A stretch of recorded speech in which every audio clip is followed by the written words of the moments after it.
Assalamualaikum warahmatullahi wabarakatuh. Kami calon guru penggerak Angkatan 9 dari Kabupaten Konawe Selatan akan melakukan demonstrasi kontekstual coaching untuk supervisi akademik yang terdiri atas observer, coach, dan coachee. Bersama saya Rahmawati, calon guru penggerak dari SDN 6 Tinanggea. Saya Kadek Biniati dari SDN 3 Tinanggea. Saya Irsan dari SMPN Satap 10 Konawe Selatan. Selamat menyaksikan.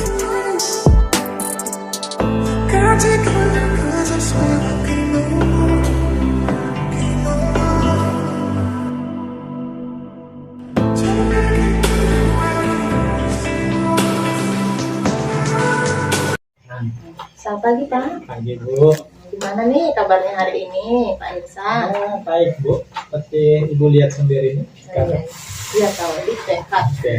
Jadi Pak, sebentar Bapak kan ada kegiatan coaching ya Pak ya, bersama teman sejawat. Jadi sebentar itu saya akan melakukan penilaian dengan tapi nanti sebelum melakukan penilaian itu saya akan memberikan beberapa pertanyaan kepada Bapak.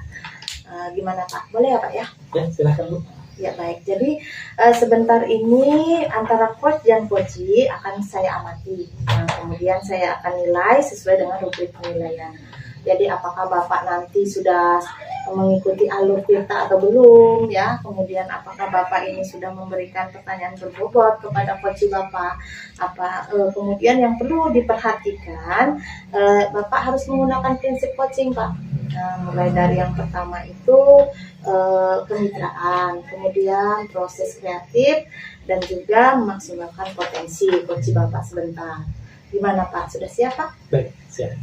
Oke, untuk pertanyaan yang pertama, gini, kompetensi coaching apa yang ingin dikembangkan dalam kegiatan coaching sebentar? Jadi dalam kegiatan coaching sebentar ini saya ingin mengembangkan kompetensi yang pertama itu kehadiran penuh atau presence. Kemudian mendengarkan dengan aktif. Terus yang ketiga itu memberikan pertanyaan yang berbobot, Bu. Ya baik, untuk secara spesifiknya gimana Pak? Bagian kompetensi mana yang ingin Bapak observasi terlebih dahulu? Kalau secara spesifik sih mungkin saya ingin mengembangkan dua dulu ya, Bu. Ya. Yang pertama itu mendengarkan dengan aktif.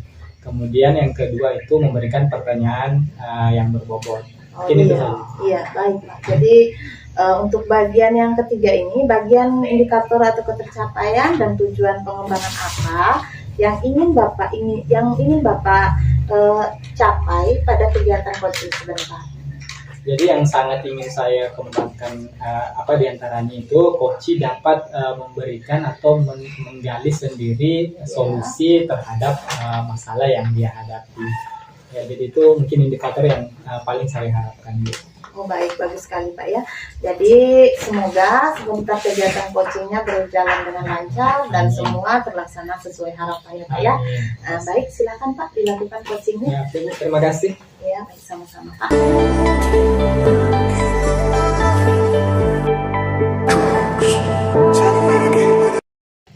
Assalamualaikum Bu Rahma.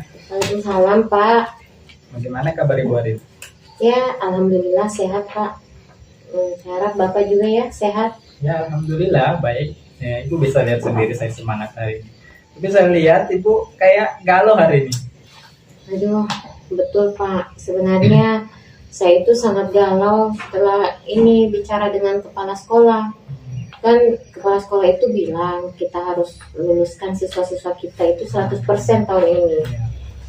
Itu yang menjadi beban pikiran saya. Oh ya, Bapak ada waktu tidak hari ini? Tidak lama kok, paling 15 menitan. Kalau hari ini sih ya cukup, 15 menit itu ada waktu untuk Ibu.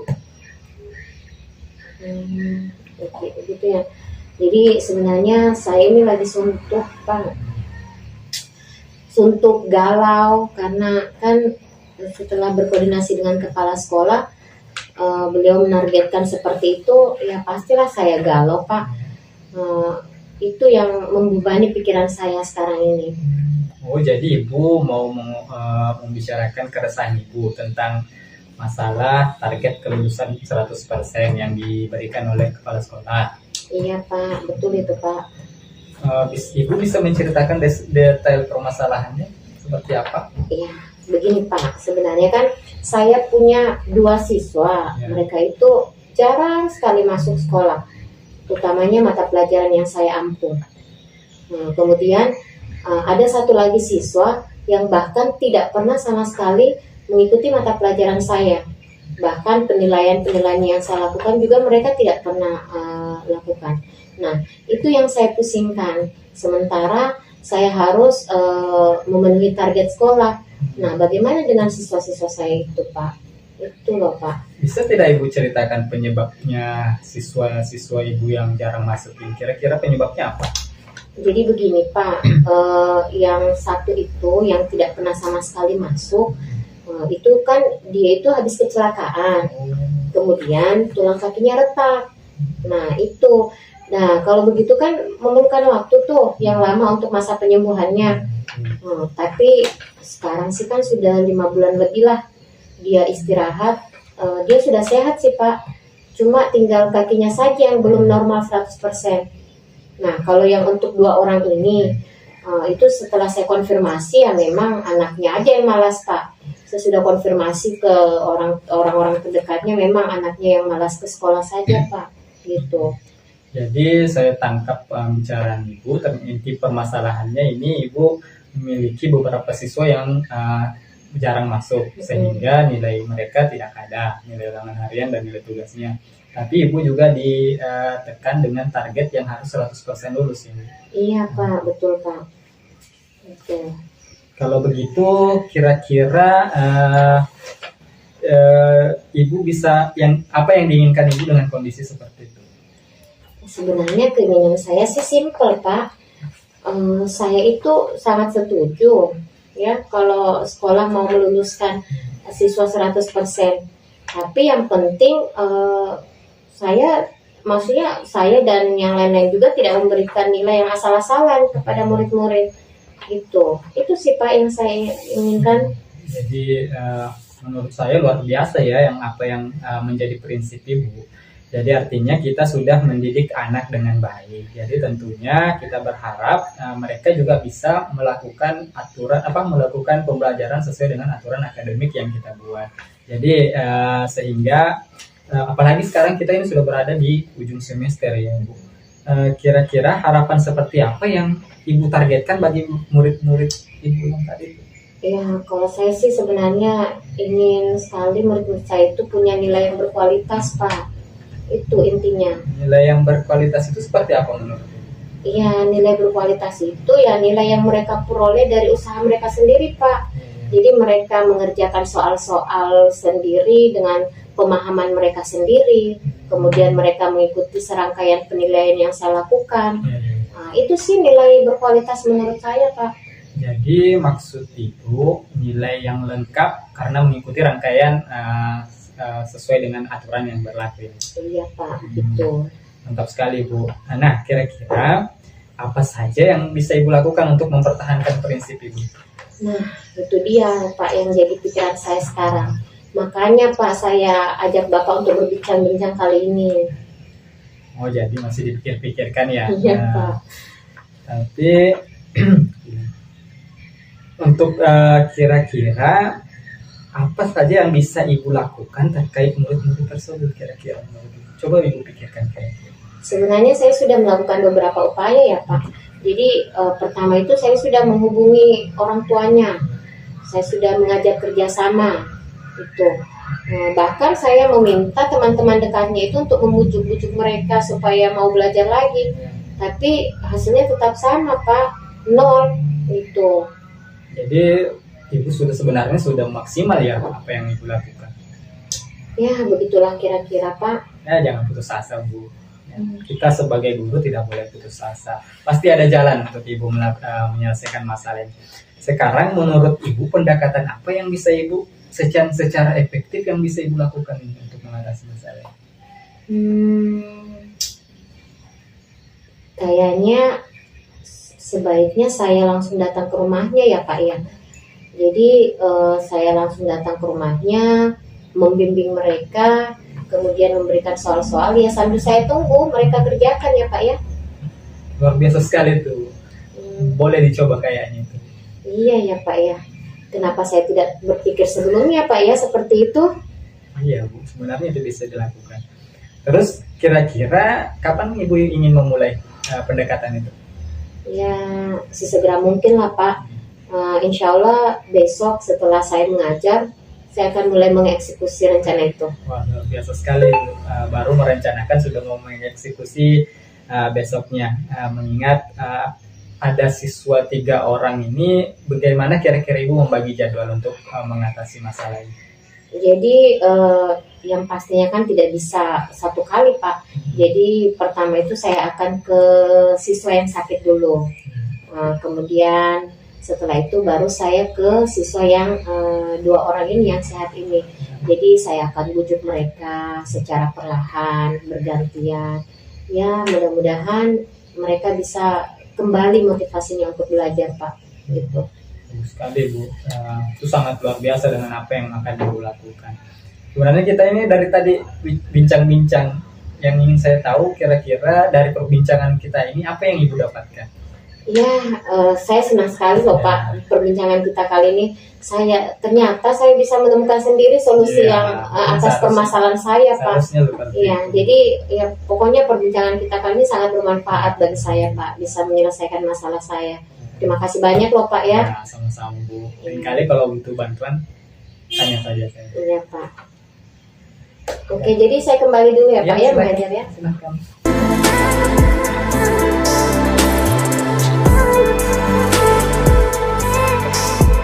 Ya, selamat siang Pak Irsan. Siang Bu Kade. Ya, gimana Pak habis coaching tadi? Ya, proses coachingnya tadi saya rasa sudah berjalan lancar Bu. Ya, jadi sudah berjalan lancar ya Pak ya. Jadi tadi kan sudah ada pra-observasi, kemudian sekarang kita masuk pada pasca observasi ya Pak ya. Jadi yang pertama yang ingin saya tanyakan itu mengenai apa yang sudah Bapak lakukan pada saat coaching terkait indikator ketercapaian yang ingin Bapak capai.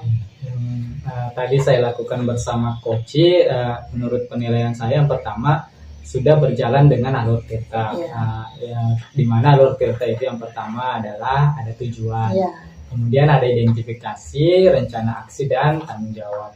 Selain itu, yang saya amati sendiri untuk coaching tadi yang berlangsung, saya sudah memenuhi prinsip-prinsip coaching, Bu. Mungkin itu saja.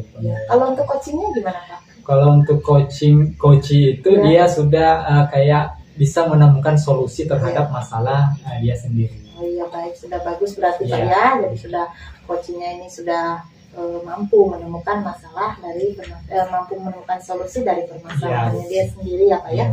Jadi karena sudah berjalan dengan lancar, saya ingin sedikit menyampaikan mengenai hasil pengamatan saya tadi Pak ya. Ya, silakan.